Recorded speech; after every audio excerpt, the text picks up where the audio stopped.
This year, will your marketing strategy stay stagnant?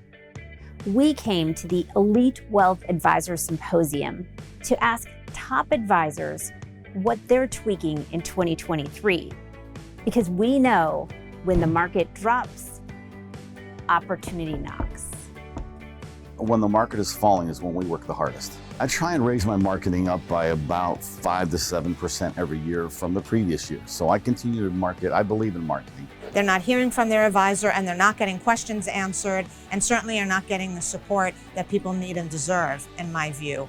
So when markets are weak, we're working triple, and we're making sure that we're communicating more and making sure people feel comfortable.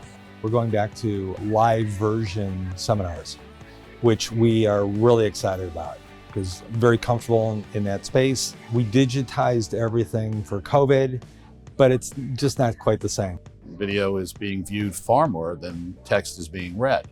We want to be out in front of that. We want to be participating in that process. And so video is a very powerful use for that. I've been doing a ton of video for many years now.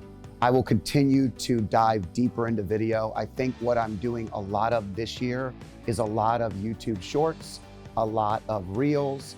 I'm going to increase the email campaigns with video. We are our best salespeople, and being able to have what I am doing, what I'm up to, how I help people on a video that people can go to at 3 o'clock in the morning. It's a marketing person who never sleeps, doesn't get sick, always there, always spot on. It is absolutely something you have to have on your website. When you look at when's a good time to double down and add money and rebalance, it's when things are down. So it opens the door to growing your business.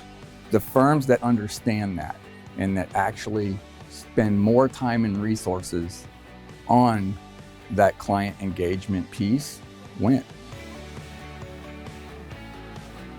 What's coming this year in the markets? Our crystal ball is a little bit foggy.